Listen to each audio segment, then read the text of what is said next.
ഇപ്പോൾ കുറച്ച് ദിവസങ്ങളായിട്ട് പ്രേക്ഷകർ കാണാൻ കാത്തിരിക്കുന്നത് രോഹിത്തിൻ്റെയും രേവതിക്കുട്ടിയുടെയും കോംബോ ആണല്ലോ. അങ്ങനെ ആ കോംബോയ്ക്ക് കുറച്ചുകൂടി ഗ്യാപ്പ് വരികയാണ്.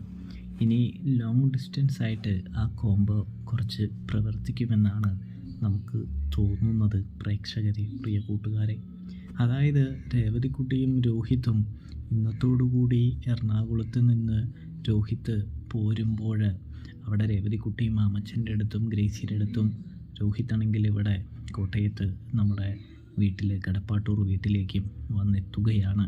അപ്പോൾ ഇവർ തമ്മിൽ അകന്നിരിക്കുകയാണ് പ്രേക്ഷകരെ, പ്രിയ കൂട്ടുകാരെ.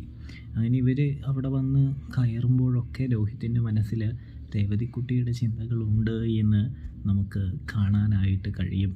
രേവതിക്കുട്ടിയെ കുറിച്ച് നമ്മുടെ രോഹിത്ത് അലീനയോട് ചോദിക്കാനൊക്കെ തുടങ്ങുന്നുണ്ട്.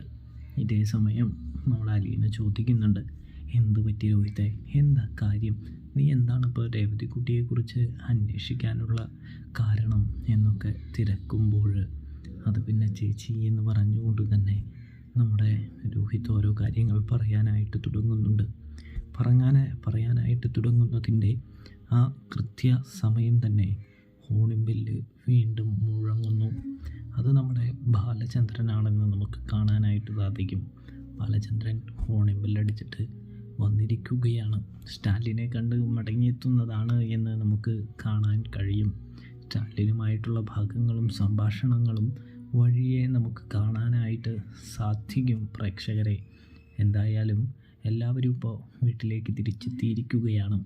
ഇനി അലീനയുടെ മടക്കമാണ് നമ്മൾ പ്രേക്ഷകർ കാണാനായിട്ടിരിക്കുന്നത്.